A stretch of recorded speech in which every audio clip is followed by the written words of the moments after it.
Welcome to the Hot Topics at the studio, where we'll be talking about cybersecurity. Is it real or is it fake? So we're going to be meeting our panelists, Graeme, John, Duncan, Ian and David. I just want to start with something. I was reading something in the Gartner report saying that worldwide spending for cybersecurity in 2022 is going to be $133.7 billion. So we're not talking about, small fry here. So with that in mind and bearing that context, can security, David, be an enabler for the business and help with that continuous, improvement? Where we are, we're looking at launching a fair number of brand new products. And when you're launching a brand new product, they don't come with any history behind them. So it's not like you've been working with the post office or our customers have been working with the post office. They don't know who we are. So having the ability to have something which is trusted is really important for the adoption of any new product, and that's where I think security in particular is a necessity these days. If we don't have that, then there are a million new products coming onto the market, none of which are going to be trusted. No, that's very true. I mean, from your perspective. So I think if security is not an enabler, then it's a drag on business. And we're known, sorry to say, but we're known as the Department of No. And this is a no. Sorry. Keep saying no. Absolutely, that's the issue.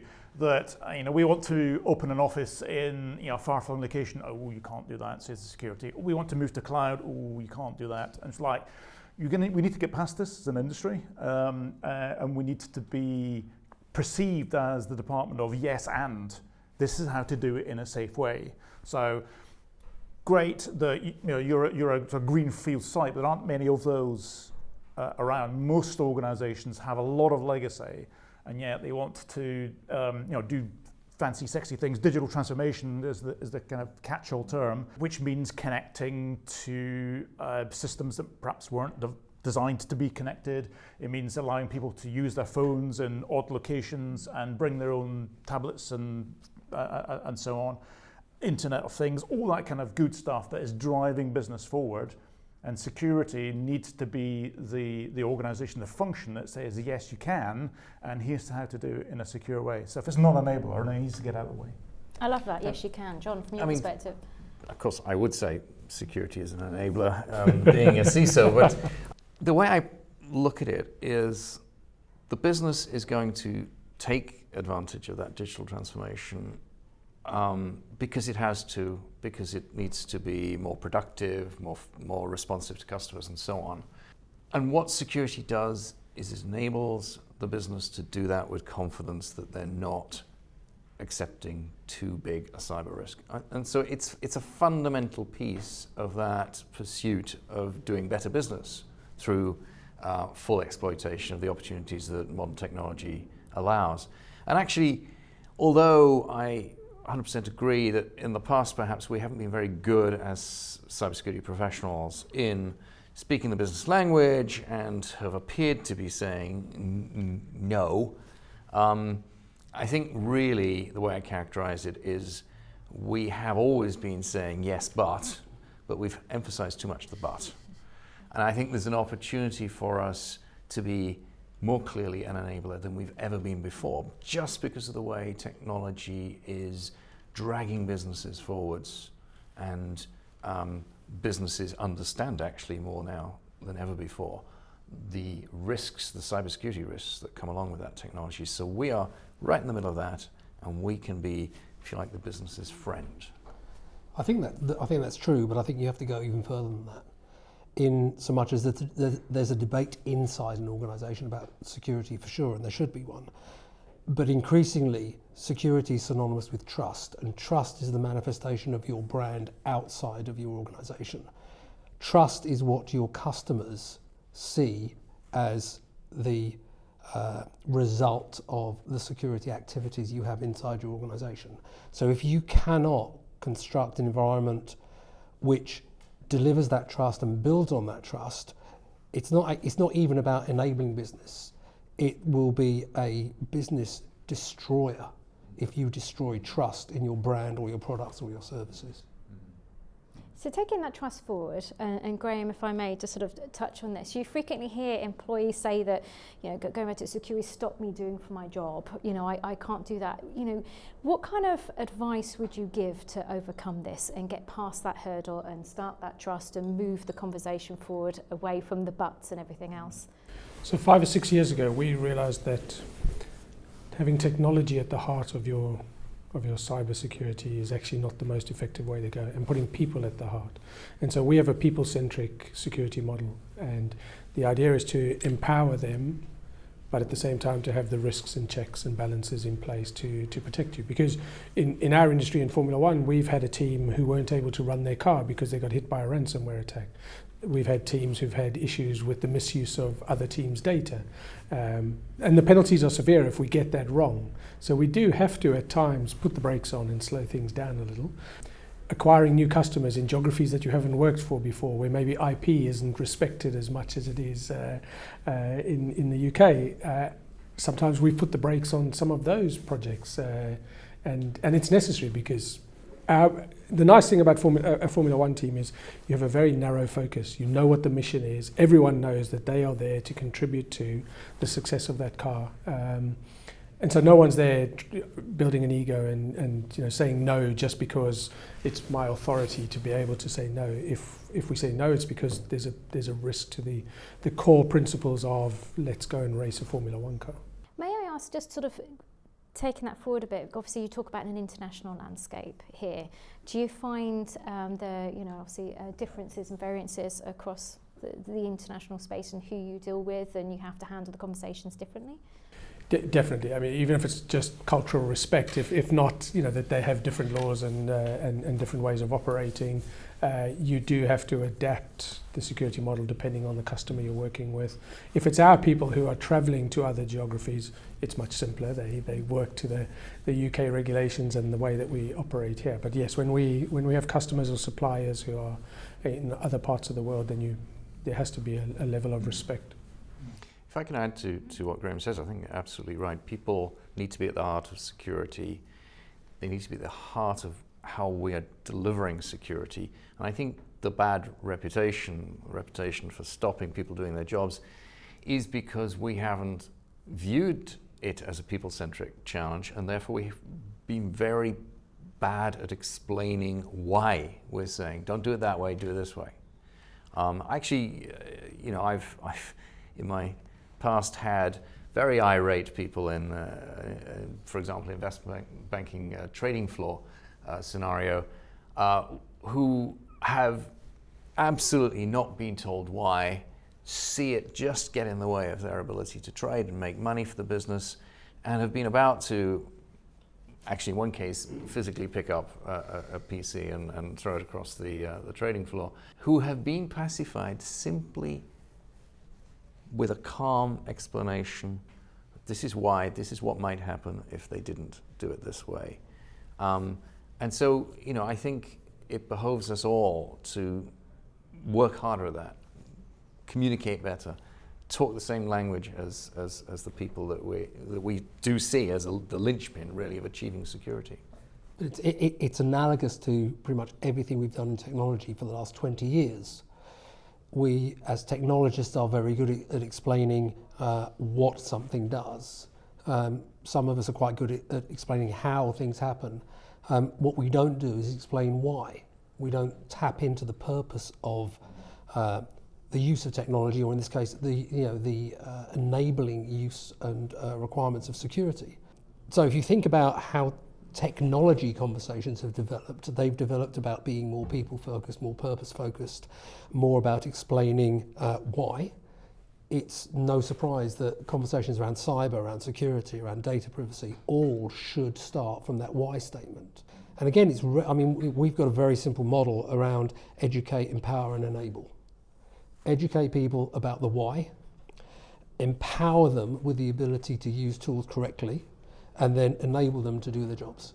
If you do those three, it's a simple three-step approach. I think there's an interesting nuance there in terms of the application of security to what people are trying to do, and security is sometimes a bit of a blunt instrument. The policy is either you can do this or you can't, and sometimes you need a little bit of nuance in there to say you can if this is what you normally do, or you can if you're a relatively low risk person to the organization. So you might let your employees do one thing, copy files to a USB drive, for example, but you might not want contractors to do that because they might be working for someone else tomorrow. So understanding although so might your employees. And apologies for interrupting your thought. The differentiation between an employee and a contractor I just don't get, because people assume that an employee is going to be more loyal and stay longer, and it's no different to and actually often contractors, their livelihood relies on their reputation, and often they are more security conscious than an employee who's been around there a long time. Sorry, Duncan. No, that's fine, Graeme. I mean, I could completely understand the point you're trying to make. I guess my point is you don't really know who you can trust or not. So I have customers who swear blindly that we trust our employees 100%. It's like, okay, do you trust them to do the right thing on every single occasion? And are you willing to kind of back yourself on that? And then you see them waver, you think, okay, right, so maybe we should just trust, but verify, as we say in the industry. The point is, what kind of system or process do you have in order to verify that your employee or contractor or customer or partner or anyone else that you're engaging with is doing the thing that they ought to be doing? There's a whole range of reasons that they are not doing what they should be doing. They could be a malicious insider, contractor or employee or someone else. That's actually quite rare, high impact, but rare. Usually they're doing something by accident. They're exposing the organization to some sort of risk because they don't know any better. And that's partly an issue of training, of course, and awareness, which I absolutely agree with. But partly sometimes I just need to get my job done. I don't really understand the full implications of what. And then the third the reason is it's not actually the person that you think it is. It's someone, it's an identity that's been compromised, their credentials have been compromised, and it's an attacker masquerading as a validated user in order to do some damage to the organization. So the question is, how do you cope with each of these three scenarios? Cyber awareness is fine for the accidental case, but it won't cover the other two cases. And if I may just sort of move on from that really fantastic discussion about employee and contractor, I know David and I would know from the not-for-profit sector, you've got a whole team of volunteers. That's a whole nother section entirely, because actually they're helping you out for a cause that they wholeheartedly believe in, but leaving information and stuff around isn't necessarily at the forefront of their mind. And I know sort of we've spoken about it a few times about there's some fantastic just fun videos out there, because actually usual computer-based training. By the way, thank you so much for all your volunteer time. But would you like to sit through these 100 questions? It's not going to happen. So in that sort of not-for-profit space, David, and actually privacy, do you find, does that get in the way of sort of security and moving things forward? Well, the not-for-profit is really interesting in this area, because, as you say, you've got somebody who's going to give their time, and we're saying you can't use your own email account. You have to use ours, and we're going to monitor it, and we have to put you through training. And they're saying, I've only got so much time. Do you want it or not? And quite often we'll get that opinion. Do you want us to do this or do you not? And then you've got to have a real balance to make, because when you're trying to recruit potentially hundreds, thousands of volunteers to meet, a really important need, there may be kids on the end of the phone, you really need these people, and to say, no, I'm going to turn you away because you're not prepared to do this. There is a balance to be had to do with security and against the protection of the ethics of protecting the child or whoever it's going to be. Yeah. It's not as clear cut as a right or a wrong, I believe, in this instance. So there's a really interesting analogy, though, between safeguarding, for example, and safeguarding the volunteer or the charity or the commercial company or government, whatever sector you're in. So I think that's the kind of thing that we need to reinforce, that you need to sit through this training, fun, let's try and make it as fun and accessible as possible, but you do need to do this in order that you protect yourself and the organisation that you're volunteering for. I mean, I'm sure all volunteers would accept that it's a small price to pay to increase the overall level of security within the company? I don't think it's quite as simple as that. I mean, it sounds great, but when you've got, we went out in one organisation I was working for, and we went out to about 800 volunteers with the changes that we needed to make to make it a more secure organisation. We all pretty much lost 200 volunteers. And then that's an impact not on our business, it's an impact on 800, 900 young people who we're not going to support tomorrow. So it's not about, are we doing the right thing to protect the business? What we're going to do is potentially lose a life. And therefore you've got a real interesting balance to make. How important is this? And it's not always, there is one rule. I understand, and all organisations have got to make that assessment. It comes down to risk. Yeah, it's a risk assessment. How bad could it be from a reputation point of view, which then may also affect fundraising capability versus the here and now. We need to get these other 200 volunteers on. So, yeah, but there is a very important. It's a tough thing to do. Yeah. There is a very important point here. Security and privacy aren't the same thing. Privacy demands a degree of security applied to personal data and the behaviours of individuals, and that's of course a right that is enshrined in law. But security in an organizational context, a business context, is about protecting the assets of the business. And if one takes a very sort of boneheaded black-white view of security policy, security rules, privacy rights, then you very quickly find they come into conflict. And for those of us who've worked in Germany or France, you'll be familiar with the Workers' Council context, where there's a third party in the relationship between employer and individual, which is the collective, the Workers' Council. And there have been many situations that I've encountered where people have said, oh, you can't monitor in order to achieve security for the business because privacy would be breached in that monitoring, and by the way, the Workers' Council will never agree to it. And actually, none of that is correct. The privacy and the security needs of the business can coexist, and you can achieve the monitoring, for example, of security that you need, even if it does impinge on the behavior of individuals, if you have an open and honest conversation. And indeed, I've had conversations both with individuals and with workers' councils, and established that level of understanding, and it goes back to the point made earlier about trust, that level of understanding as to what the monitoring is there for, who benefits from it, not just the business, but the individual can also. And therefore, you get past that hurdle. But it's a mistake to sort of forget about that potential conflict, because it can result in a lot of extra work and a lot of... I think what you're describing is what we were discussing just now, is explaining the why. And I think sometimes the logic of the why doesn't matter. The logic may be perfect about why the why is important, but to Mrs. Miggins or Mr. Jones, who's 58 and retired or whatever it is, that logic may not actually mean that much. So it's how you actually communicate that message, and actually saying no to somebody is a real skill. And a lot of the people who come into security, or not a lot, but some are coming from a security background, and they haven't been taught how to communicate in a way to Mrs. Miggins, in a way which they can actually understand. And I think it's not that it's wrong, it's just how do we communicate that why.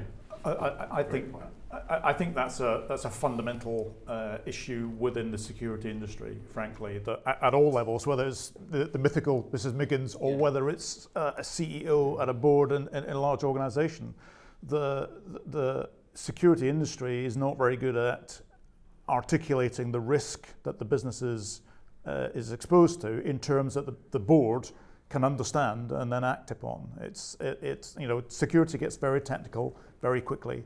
Ideally, you want something to have happened to one of your competitors that you can then say, well, this could happen to us. Well, actually, I disagree. I don't think I've done that a few very times. far. Yeah, I know. It's an easy crutch. I've done it a few times myself, and typically what you get is that fear reaction from the people around the executive table or the boardroom table. You get that fear reaction, which isn't true understanding, because in the end, what we're trying to do is achieve the right level of security for the company, not absolute security, not zero security. It's the right level. You need them, if you're the CISO or the CIO or the guy who's responsible for delivering security, you need them to tell you what is acceptable, what is their risk appetite. If they are just reacting to bad things happening to other people, they're going to claim their risk appetite is zero. And believe you me, a risk appetite of zero is a nonsense. No business I know has a risk appetite of zero. So I think you're absolutely right, though. Communication, not just to the individuals in respect of their privacy rights, but communication at the board level and everywhere in between, is something we've historically done really badly as security guys, but is one of the most fundamental requirements to be effective in securing your business, and is something that hopefully we're beginning to improve on across the. Well, the boards are getting more technical as well, aren't they? Yeah. And more understanding of why the business needs digital and what the risks are. Yeah, and I think the CISO profile is getting less technical. That if you're lucky, you've got a technical person that has increased their business acumen. But increasingly, the CISO is now coming from the business, and the technical details are handled by the team, whatever that looks like, but they're employed specifically because they understand the business. Is that ideal? It may not be, but it's happening more and more because the business needs to understand the risk. I'm sorry to be argumentative. It's interesting, but disagree. What I hear are phrases that we've tried to banish from technology over the last 10 years. IT and the business. We're now talking about security and the business. You've got to be able to have this dialogue. You've got to have great communicators, because the business of being secure, the business of managing your customers' data in the correct way, the business of handling the situation of Mrs. Miggins and her ability to provide a service, a hugely valuable service, into a non-profit, that is your business. It's not we can say, well, there's a business over here and here's security over here and we need to find a way. No, these things are interlaced now. So I do like the odd fire, because it's quite good to be able to say, here's something that's gone incredibly bad, because it does raise people's awareness. I absolutely agree with you. It's not the event upon which you base strategy or process, but it's a good way or a good trigger in order to get people to at least engage with a dialogue. The win is to make that dialogue part of the business as usual day-to-day dialogue inside the organisation. And that starts with being able to have those conversations on the board, with the board, that are entirely purpose-based, that are all about trust and how you engage, and not about this thing about security is a function inside the organisation that comes to the board and tells you what to do, or is the place you run to when there's a problem. Yes. That's what we want to get away from.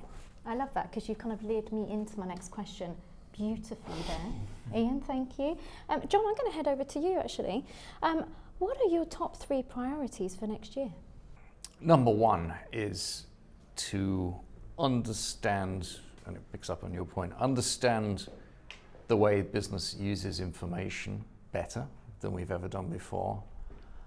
In other words, and I mean at a detail level, understand where it flows, why it flows to those places, how users at the front line need to use it, and then to mold a whole series of protective and detective controls that are focused on information, mold those around those uses, so that we know we can say we absolutely stop X or Y or Z bad thing happening to our data, whereas we also know that we enable X or Y or Z good thing, business process of that data happen without any hitch.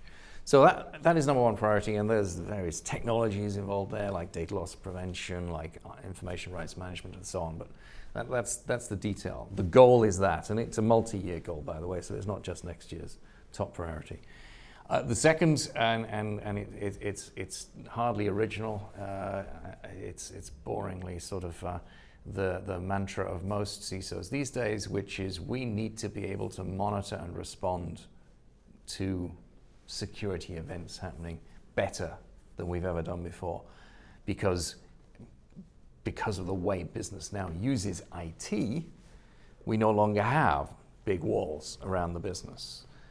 We no longer can say confidently, hey, we've excluded all the attackers, all the possibility of them getting in to the business. So we need to be able to do monitoring that is complete and robust and is timely, and we then need to respond. You are going to get hacked, or using the common phrase, some insecurity is going to happen. The difference between a secure business and insecure business these days is how well you respond when you detect that and how early you detect it. So that's number two, more investment in that area. And the third one, and again, it picks up on some of what we've discussed earlier this afternoon, which is I've always been disappointed with the degree to which I've achieved the right messaging, the right behavioral change in all the people who work with my business, and I include contractors, employees. It makes no difference. They all, if they touch my IT, if they touch my process, if they touch my information, they have an impact. And so I want to put a greater emphasis on that monitoring and training. We're trying to deliver training at the point of use.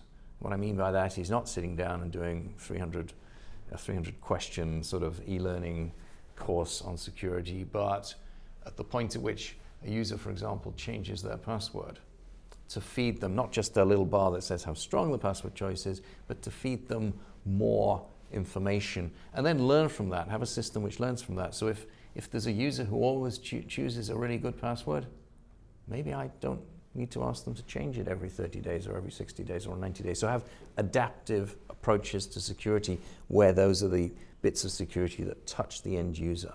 So sorry, very long third priority there, but a very important one. I think it's very important, and I love the fact, as you said, you're learning from, and you know, it was mentioned earlier, it's about people and actually, engaging with people. So, I mean, from Graeme, your perspective, what are your top priorities for next year? So we've just spent 2 seasons at the back of the grid. So number one priority is to get Williams off the back of the grid. In 2021, the rules changed significantly in Formula One, and so we need to prepare our company for that so that we can take advantage. And we commercialize what we do in Formula One in a company called Williams Advanced Engineering, which has a wide range of customers. And we want to accelerate the growth of that organization and really see it take the next step. And so whatever I do around IT, security, digital is going to enable those 3 things. I love it. So let's talk about future. Duncan, I think this is one for you. What are your top security predictions for next year? What are we going to start seeing? So on the bad side, I think we're going to see much more deep fakery. So an extension of business compromise email. So getting your CEO purportedly to send an email saying transfer these funds. But just recently, we saw a case where a CEO had a voice telephone call faked to accounts payable, saying, make this payment, and you might be suspicious of an email, but it was him on the phone, I swear. So you make the payment. It's like, well, no. So I think we're going to see a lot of that once we get into the video deepfakery. That gets very freaky very, very quickly. So we've already got some cases of that going on. Lots of implications for ransomware or blackmail. Lots of potential negative consequences on political engagement. If you can get your hated politician or your target politician to say something that they didn't actually say, and of course this can be rebutted very quickly. But that video's out there now, and it only takes a small degree of shift in the polls these days to make a difference. So I think we're going to see a lot of that. So that's quite scary. How about the nice stuff? I would say So you're picking up one or two threads here. The move to a much more adaptive form of security, essentially to help security get out of the way of trusted human beings, employees or contractors. Graeme, you decide. But to have this what we call a risk adaptive model. So the policy, the security policy that is applied, adapts and flexes based on the risk of the individual and obviously of the risk of the data that they're accessing and the activity that they're doing it. So so helping actually to improve overall security while basically getting it out of the way. And your earlier question about security stops employees, it does if it's done badly. And so we need to deploy security that either enables employees to do what they're doing, or at least gets out of the way and stops them from, or doesn't stop them from doing what they want to do. So I think that's the that's the good side. I like that one. Yeah? Yeah, let's we'll stick with that one. Okay. We'll stick with that. So, David, Ian, just sort of coming to a close, I'm going to ask you for your top security predictions for next year. I'm not very good with predictions, but I do know that whatever we think happened last year will happen next year, and it will be worse. I am worried about deep fakery, because not so much what it is, but the fact that that the technology that enables fakery now is becoming so readily available to people that the risks around faking are becoming much greater. What I'd like to see and what I'd love to predict is an environment where we become much more obsessive around identity and personal identity, and we look for almost the equivalent of a personal watermark, something that validates me and the things that I do, that isn't faked. And maybe in AI there is an opportunity to go and solve some of those issues. I think similar to that, actually, the big challenge for us is how do you know you're speaking to the person that you think you are, particularly for young people online with the deepfake technology. You trust the person on the other end of a video call, and it might not be anybody that you would recognise in the real world. So how do we use facial recognition to prove that the person who you're talking to is that person? So there's a lot of things in the news about facial recognition and the bad side of what it could be used for. Actually, it could be used for an extreme good in terms of where we're going. So my prediction is that there will be the good and the bad next year. So we'll see more issues coming up where young people are being hoodwinked on to who they're speaking to because the technology is now available. But secondly, improvements in that facial recognition to prove that they are out there and they're doing those bad things. I think it's really apt that we finish on identity, and I'm going to give you a fun fact just to wow you, actually, as we finish. And according to Cybersecurity Media, by 2020, there'll be an estimated number of passwords by humans and machines. The number is 300 billion. It's the estimated passwords, number of passwords that be in existence. And according to some of my users, they probably have all three. Yeah, probably.